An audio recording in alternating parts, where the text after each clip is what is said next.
خوش آمدید۔ آج ہم ایک ایسے موضوع پر بات کر رہے ہیں جو بہت سے لوگوں کی زندگیوں کو متاثر کرتا ہے۔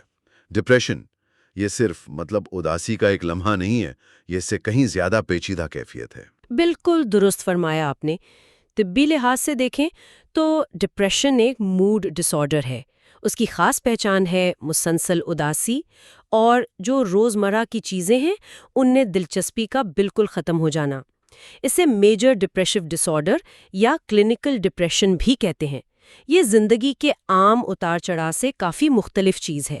اور آج ہمارے پاس جو معلومات ہیں وہ معتبر طبی اداروں اور ماہرین کی تحقیق پر مبنی ہے، جیسے میو کلینک ہے، NIMH، کلیولینڈ کلینک وغیرہ۔ تو ہمارا مقصد یہ ہے کہ ان ذرائع کی روشنی میں ڈپریشن کو گہرائی سے سمجھیں۔ یہ ہے کیا، اس کی علامات کیا ہیں، وجوہات کیا ہو سکتی ہیں اور علاج کیسے ممکن ہے۔ جی، اور یہ بات شروع میں ہی واضح کر دینا بہت ضروری ہے کہ ڈپریشن نہ کوئی کمزوری ہے اور نہ ہی کردار کی کوئی خامی۔ یہ ایک عام، سنجیدہ لیکن قابل علاج طبی حالت ہے۔ یہ سمجھنا بہت اہم ہے۔ ٹھیک ہے، تو آئیے پہلے یہ سمجھتے ہیں کہ جو روزمرہ کی اداسی ہوتی ہے یا کبھی موڈ خراب ہو جاتا ہے، وہ کلینکل ڈپریشن سے کیسے مختلف ہے۔ دیکھیں، بنیادی فرق جو ہے نا وہ شدت اور دورانیے کا ہے۔ ڈپریشن میں جو اداسی ہے یا خالی پن کا احساس ہے یا نا امیدی ہے وہ بہت شدت ہوتی ہے اور مستقل، کم سے کم 2 ہفتے تک، تقریباً ہر روز اور دن کا زیادہ تر حصہ یہ احساسات حاوی رہتے ہیں۔ 2 ہفتے تک لگاتار؟ جی ہاں، کم سے کم۔ اور یہ صرف موڈ کی بات نہیں رہتی، یہ آپ کے سونے جاگنے کے معمولات، آپ کی بھوک، کام یا پڑھائی پہ توجہ دینے کی صلاحیت، اوہ اچھا۔ اور آپ کے جو تعلقات ہیں لوگوں کے ساتھ، ان سب کو بری طرح متاثر کرتا ہے۔ اور یہ سننے میں آیا ہے کہ یہ کافی عام بھی ہے۔ ہاں بالکل، اعداد و شمار دیکھیں تو پتہ چلتا ہے کہ تقریباً ہر 6 میں سے 1 بالغ شخص اپنی زندگی میں کبھی نہ کبھی میجر ڈپریشن کا تجربہ کرتا ہے۔ تو یہ واقعی ایک بڑا مسئلہ ہے۔ سب سے عام جو ہم سنتے ہیں وہ ہے میجر ڈپریسو ڈس آرڈر یعنی MDD۔ یہ سب سے شدید قسم سمجھی جاتی ہے۔ اچھا۔ لیکن ایک اور قسم ہے، پرسسٹنٹ ڈپریسو ڈس آرڈر PDD، جسے ڈستھائمیا بھی کہتے تھے۔ اس میں علامات MDD جتنی شدید شاید نہ ہوں، لیکن یہ بہت لمبے عرصے تک چلتی ہیں، کم از کم 2 سال تک، مسلسل یا وقفے سے۔ 2 سال؟ یہ تو بہت لمبا عرصہ ہے۔ جی، اور اس کی جو یہ دائمی نوعیت ہے نا، وہ روزمرہ زندگی اور تعلقات پر ایک الگ طرح کا اور اکثر نظر انداز ہونے والا بوجھ ڈالتی ہے۔ اس کے علاوہ بھی کوئی قسمیں ہیں؟ ہاں، بچوں میں ایک ہوتا ہے ڈسرپٹیو موڈ ڈس ریگولیشن ڈس آرڈر یعنی DMDD۔ اس میں شدید چڑچڑاپن اور غصے کے بے قابو دورے ہوتے ہیں۔ خواتین میں ماہواری سے پہلے پری مینسٹرول ڈسفورک ڈس آرڈر PMDD ہو سکتا ہے۔ یہ عام PMS سے کہیں زیادہ شدید ہوتا ہے۔ اور کیا جسمانی بیماریاں بھی ڈپریشن کا باعث بن سکتی ہیں؟ ہاں، یہ ایک اہم نقطہ ہے۔ بعض اوقات ڈپریشن کسی اور طبی مسئلے کی وجہ سے ہوتا ہے، جیسے تھائرائیڈ کا مسئلہ ہو، دل کی بیماری ہو یا کوئی دائمی درد ہو۔ اچھا۔ پھر کچھ مخصوص شکلیں بھی ہیں، جیسے موسمی ڈپریشن SAD، جو موسم بدلنے پر خاص طور پر سردیوں میں روشنی کم ہونے سے جڑا ہے، یا پھر پیری پارٹم ڈپریشن، جو حمل کے دوران یا بچے کی پیدائش کے بعد خواتین کو ہو سکتا ہے۔ تو یہ جو اتنی قسمیں ہیں، یہ ظاہر کرتی ہیں کہ ہر کسی کا تجربہ ایک جیسا نہیں ہوتا۔ یہ واقعی کافی پیچیدہ ہے۔ تو ان مختلف اقسام کی علامات کیا ہیں؟ کون سی نشانیاں ہیں جن پر ہمیں خاص طور پر دھیان دینا چاہیے؟ علامات کی ایک کافی وسیع رینج ہے اور شدت بھی مختلف ہو سکتی ہے، ہلکی سے لے کر بالکل زندگی کو مفلوج کر دینے والی حد تک۔ ہم انہیں کچھ بڑے گروپس میں بانٹ سکتے ہیں۔ پہلا ہے جذباتی علامات۔ جی۔ اس میں مسلسل اداسی، نا امیدی، خالی پن کا احساس یہ بہت نمایاں ہیں۔ کچھ لوگ بہت زیادہ روتے ہیں، کچھ شاید رو بھی نہ پائیں، لیکن اندر سے شدید تکلیف محسوس کرتے ہیں۔ چڑچڑاپن، بے چینی، چھوٹی چھوٹی باتوں پر غصہ آنا، یہ بھی عام ہے۔ اور رویے میں کیا تبدیلیاں آتی ہیں؟ رویے میں جو سب سے بڑی علامت ہے نا، اسے اینہیڈونیا کہتے ہیں، یعنی ان چیزوں میں بالکل دلچسپی یا خوشی محسوس نہ کرنا جن سے پہلے لطف آتا تھا۔ چاہے وہ کوئی شوق ہو، کھیل ہو، دوستوں سے ملنا جلنا ہو۔ کچھ بھی؟ جی، کچھ بھی۔ لوگ اکثر سماجی طور پر کٹ جاتے ہیں، الگ تھلگ رہنا شروع کر دیتے ہیں، ذمہ داریوں سے بھاگتے ہیں۔ آپ نے جسمانی علامات کا بھی ذکر کیا تھا، وہ کیا ہوتی ہیں؟ کیا صرف تھکاوٹ؟ نہیں، صرف تھکاوٹ نہیں، جسمانی علامات بھی بہت مختلف ہو سکتی ہیں۔ شدید تھکاوٹ، توانائی کی بالکل کمی، یہ بہت عام ہے۔ ایسا لگتا ہے جیسے بستر سے اٹھنا بھی ایک بہت بڑا کام ہے۔ نیند کے مسائل تقریباً ہمیشہ ہوتے ہیں۔ یا تو نیند آتی ہی نہیں ہے، جسے انسومنیا کہتے ہیں، ہاں، یہ بہت سنا ہے۔ یا پھر بہت زیادہ نیند آتی ہے، ہائپرسومنیا۔ لیکن مسئلہ یہ ہے کہ زیادہ سونے کے بعد بھی تازگی محسوس نہیں ہوتی۔ پھر بھوک میں واضح تبدیلی آ سکتی ہے۔ کچھ لوگوں کی بھوک بالکل ختم ہو جاتی ہے، وزن کم ہونے لگتا ہے۔ اچھا۔ جبکہ کچھ لوگ زیادہ کھانا شروع کر دیتے ہیں، خاص طور پر میٹھی یا کاربوہائیڈریٹ والی چیزیں، اور ان کا وزن بڑھ جاتا ہے۔ اور ایک اور اہم چیز جسے اکثر لوگ نظر انداز کر دیتے ہیں، وہ ہے جسمانی درد۔ جسمانی درد مطلب؟ جی، جیسے سر میں درد رہنا، کمر میں درد، پٹھوں میں کھچاؤ یا پیٹ کے مسائل، اور ان کی کوئی واضح طبی وجہ بھی نہیں مل رہی ہوتی۔ یہ تو حیران کن ہے کہ جسمانی درد بھی ڈپریشن کی علامت ہو سکتا ہے۔ اچھا، اور سوچنے سمجھنے کی صلاحیت پر کیا اثر پڑتا ہے؟ جی، کوگنیٹو یا علمی علامات بھی ہوتی ہیں، اور یہ بہت پریشان کن ہو سکتی ہیں، جیسے توجہ مرکوز کرنے میں بہت مشکل ہونا، کوئی فیصلہ نہ کر پانا، چیزیں یاد رکھنے میں دقت ہونا۔ کچھ لوگ محسوس کرتے ہیں کہ ان کی سوچ بہت سست ہو گئی ہے، یا وہ خود بھی جسمانی طور پر سست ہو گئے ہیں۔ پھر وہ جو احساسات ہیں، خود کو بیکار سمجھنا، شدید قسم کا احساس جرم، ماضی کی چھوٹی چھوٹی باتوں پر خود کو کوستے رہنا، یہ سب منفی سوچ کے پیٹرن ڈپریشن کا حصہ ہو سکتے ہیں۔ اور جو سب سے خطرناک علامت ہے؟ جی، سب سے سنگین اور خطرناک علامت ہے موت یا خودکشی کے بارے میں بار بار خیالات آنا، یا خودکشی کی منصوبہ بندی کرنا یا کوشش کرنا۔ اگر ایسے خیالات آ رہے ہوں تو یہ ایک ایمرجنسی ہے، اور فوراً مدد لینا انتہائی ضروری ہے۔ یہ زندگی بچا سکتا ہے۔ آپ نے پہلے ذکر کیا تھا کہ عمر کے لحاظ سے بھی علامات فرق ہو سکتی ہیں، بچوں میں یا بوڑھے افراد میں۔ بہت چھوٹے بچے ہیں، ان میں شاید ویسی اداسی نظر نہ آئے جیسی بڑوں میں ہوتی ہے، لیکن وہ بہت زیادہ چڑچڑے ہو سکتے ہیں، ضدی ہو سکتے ہیں، یا ہر وقت ماں باپ سے چپکے رہ سکتے ہیں۔ پیٹ میں درد، سر میں درد کی شکایت کرنا یا اسکول جانے سے انکار کرنا، یہ بھی بچوں میں ڈپریشن کی علامتیں ہو سکتی ہیں۔ اور ٹین ایجرز میں ان میں تو ویسے ہی موڈ بدلتے رہتے ہیں۔ ہاں، یہ ایک چیلنج ہے۔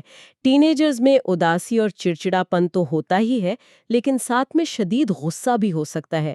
اسکول میں کارکردگی اچانک گر سکتی ہے، دوستوں اور گھر والوں سے بالکل کٹ سکتے ہیں، خود کو کمتر سمجھنا، بیکار سمجھنا، بعض اوقات خطرناک رویے اپنانا، جیسے نشے کا استعمال شروع کر دینا یا خود کو نقصان پہنچانا، یعنی سیلف ہارم۔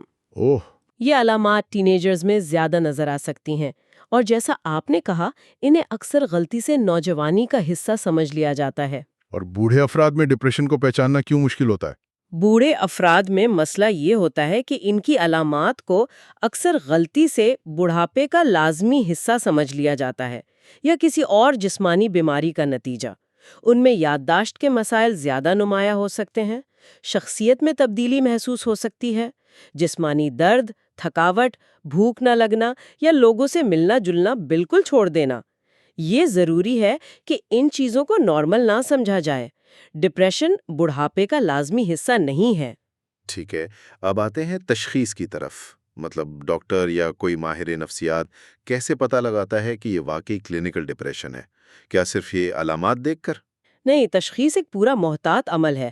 عام طور پر جو طبی معیار ہیں، جیسے DSM-5، ان کے مطابق کم از کم 5 مخصوص علامات کا ہونا ضروری ہے، اور ان کا کم از کم 2 ہفتے کے عرصے تک تقریباً روزانہ موجود رہنا ضروری ہے۔ اور ان 5 میں سے بھی کم از کم ایک علامت یا تو اداس موڈ ہونی چاہیے، یا پھر دلچسپی یا خوشی کا بالکل ختم ہو جانا۔ اچھا، کم از کم 5 علامات 2 ہفتے تک۔ جی، اور یہ بھی دیکھا جاتا ہے کہ ان علامات کی وجہ سے فرد کی روزمرہ زندگی، اس کے کام کاج یا تعلقات میں واضح بگاڑ یا پریشانی پیدا ہو رہی ہو۔ تو یہ صرف ایک چیک لسٹ نہیں ہے؟ بالکل نہیں. ڈاکٹر پوری تفصیل سے بات کرتا ہے، مریض کی طبی اور نفسیاتی تاریخ پوچھتا ہے، بعض اوقات جسمانی معائنہ اور کچھ خون کے ٹیسٹ بھی کروائے جاتے ہیں. ٹیسٹ ڈپریشن کے لیے؟ نہیں، ڈپریشن کے لیے نہیں، بلکہ دوسری طبی حالتوں کو رد کرنے کے لیے، جیسے تھائرائیڈ کا مسئلہ تو نہیں، کوئی وائٹامن کی کمی تو نہیں، کیونکہ ان سے بھی ڈپریشن جیسی علامات آ سکتی ہیں. کبھی کبھی کچھ معیاری سوال نامے بھی استعمال ہوتے ہیں، جیسے PHQ-9 علامات کی شدت جانچنے کے لیے، لیکن حتمی تشخیص جو ہے وہ کلینکل انٹرویو اور جائزے پر ہی مبنی ہوتی ہے. یہ سب جاننے کے بعد سب سے بڑا سوال تو یہی ذہن میں آتا ہے کہ آخر یہ ڈپریشن ہوتا کیوں ہے؟ کیا کوئی ایک وجہ ہے جس کا ہمیں پتہ ہو؟ ہے کہ ڈپریشن کی کوئی ایک وجہ نہیں ہے. یہ اصل میں کئی چیزوں کا ایک پیچیدہ سا ملاپ ہے. حیاتیاتی یعنی بایولوجیکل عوامل، نفسیاتی یعنی سائیکولوجیکل عوامل، اور سماجی یا ماحولیاتی یعنی سوشل انوائرمنٹل عوامل. یہ سب مل کر کردار ادا کرتے ہیں. ان کو الگ الگ سمجھنا شاید ٹھیک نہ ہو. اچھا، حیاتیاتی عوامل سے کیا مطلب ہے؟ کیا یہ ہمارے جینز ہیں یا دماغ کی کیمسٹری؟ حیاتیاتی عوامل میں کئی چیزیں آ جاتی ہیں. ایک تو دماغ کی ساخت اور اس کے کام کرنے کے انداز میں کچھ تبدیلیاں دیکھی گئی ہیں. پھر دماغ میں کچھ کیمیکلز ہوتے ہیں، نیورو ٹرانسمیٹرز، جیسے سیروٹونن، ڈوپامن وغیرہ. ان کا کام موڈ، نیند، بھوک کو کنٹرول کرنا ہوتا ہے. ان کے توازن میں گڑبڑ ایک اہم کردار ادا کرتی ہے. ہارمونز میں تبدیلیاں، جیسے حمل کے دوران، بچے کی پیدائش کے بعد، مینوپاز میں یا تھائرائیڈ کے مسائل میں، یہ بھی ڈپریشن کو ٹریگر کر سکتی ہیں. اور ہاں، موروثیت یعنی جینیات کا بھی کردار ہے. اگر آپ کے قریبی خاندان میں کسی کو ڈپریشن رہا ہے تو آپ میں خطرہ تھوڑا بڑھ جاتا ہے، لیکن یہ کوئی گارنٹی نہیں ہے کہ آپ کو بھی ہوگا. اور سماجی یا ماحولیاتی عوامل یعنی زندگی کے حالات؟ جی بالکل. زندگی کے جو بڑے دباؤ والے واقعات ہوتے ہیں یا تکلیف دہ تجربات، جیسے کسی پیارے کی موت، طلاق، نوکری چلے جانا، شدید مالی مشکلات یا کسی قسم کا صدمہ، ابیوز یا ٹراما، یہ سب ڈپریشن شروع ہونے میں اہم کردار ادا کر سکتے ہیں. خاص طور پر اگر اس وقت انسان کے پاس سماجی مدد یعنی دوستوں یا خاندان کا سہارا کم ہو، یا وہ پہلے سے ہی کسی اور مشکل میں ہو. غربت یا کسی قسم کا امتیازی سلوک، یہ چیزیں بھی خطرہ بڑھا سکتی ہیں. اور نفسیاتی عوامل یہ کیا ہیں؟ کیا یہ ہمارے سوچنے کا انداز ہے؟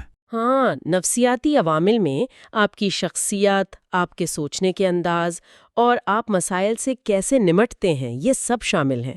مثال کے طور پر، اگر کوئی مسلسل منفی سوچ رکھتا ہے، خود کو کمتر سمجھتا ہے یعنی لو سیلف اسٹیم ہے، یا خود پر بہت زیادہ تنقید کرتا ہے، اچھا، یا ہر چیز میں نا امیدی ہی دیکھتا ہے، تو یہ چیزیں ڈپریشن کا خطرہ بڑھا سکتی ہیں، یا اگر ڈپریشن ہو جائے تو اسے قائم رکھنے میں مدد دے سکتی ہیں.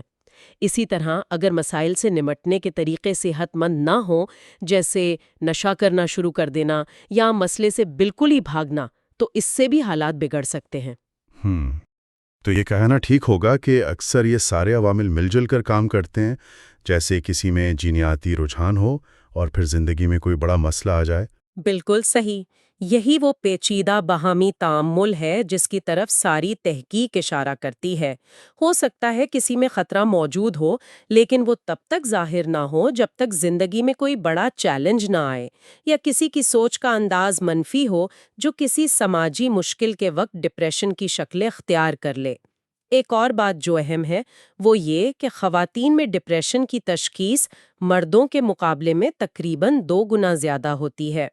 ہاں، یہ میں نے بھی سنا ہے. اس کی کیا وجہ ہے؟ اس کی وجوہات بھی پیچیدہ ہیں. اس میں ہارمونل فرق، سماجی دباؤ، ثقافتی عوامل، سب کا کردار ہو سکتا ہے. لیکن ایک اہم وجہ یہ بھی ہے کہ خواتین مدد مانگنے میں مردوں کے مقابلے میں کم ہچکچاتی ہیں. وہ ڈاکٹر کے پاس یا تھراپسٹ کے پاس زیادہ جاتی ہیں. یہ سب جان کر تھوڑی امید بھی پیدا ہوتی ہے کہ اگر وجوہات اتنی ملی جلی ہیں تو شاید علاج کے طریقے بھی کئی ہوں گے. کیا ڈپریشن قابل علاج ہے؟ جی ہاں، اور یہ سب سے اہم اور حوصلہ افزا بات ہے. ڈپریشن ان دماغی صحت کی حالتوں میں سے ہے جن کا علاج سب سے زیادہ ممکن ہے. اعداد و شمار بتاتے ہیں کہ جو لوگ علاج کرواتے ہیں ان میں سے 80 سے 90% لوگوں کی حالت میں نمایاں بہتری آتی ہے. علاج موجود ہے اور وہ مؤثر ہے. زبردست. تو علاج کے کون سے طریقے ہیں جو سب سے زیادہ کارگر سمجھے جاتے ہیں؟ علاج کے نا کئی اہم ستون ہیں. پہلا اور بہت اہم ہے نفسی علاج یعنی سائیکو تھراپی، جسے عام زبان میں ٹاک تھراپی بھی کہتے ہیں. اس میں ایک تربیت یافتہ ماہر نفسیات یا تھراپسٹ کے ساتھ باقاعدگی سے سیشنز ہوتے ہیں. ٹاک تھراپی، کیا اس کی کوئی خاص قسم زیادہ بہتر ہے؟ دیکھیں کئی اقسام مؤثر ثابت ہوئی ہیں. ایک ہے کوگنیٹو بیہیویئرل تھراپی یعنی CBT. اس پر سب سے زیادہ تحقیق ہوئی ہے اور یہ بہت استعمال ہوتی ہے. اس کا بنیادی مقصد یہ ہوتا ہے کہ ان منفی سوچوں اور رویوں کو پہچانا جائے اور انہیں تبدیل کیا جائے جو ڈپریشن کو بڑھاوا دے رہے ہیں. اچھا، یعنی سوچ بدلنے پر کام کیا جاتا ہے؟ جی، سوچ اور رویے دونوں پر. CBT سکھاتی ہے کہ کیسے غیر حقیقی منفی خیالات کو چیلنج کرنا ہے اور مسائل سے نپٹنے کے بہتر طریقے کیسے اپنانے ہیں. اس کے علاوہ ڈائلیکٹیکل بیہیویئر تھراپی یا DBT ہے، جو خاص طور پر جذبات کو کنٹرول کرنے اور تعلقات بہتر بنانے میں مددگار ہے. اور سائیکو ڈائنامک تھراپی ہے، جو ماضی کے تجربات اور لاشعوری عوامل پر زیادہ توجہ دیتی ہے. ٹھیک ہے، اور دوسرا بڑا طریقہ شاید ادویات کا ہے؟ جی ہاں، ادویات جنہیں اینٹی ڈپریسنٹس کہتے ہیں وہ بھی علاج کا ایک اہم حصہ ہیں. یہ دوائیں دماغ میں جو کیمیکلز، نیورو ٹرانسمیٹرز ہیں، ان کے توازن کو ٹھیک کرنے میں مدد کرتی ہیں.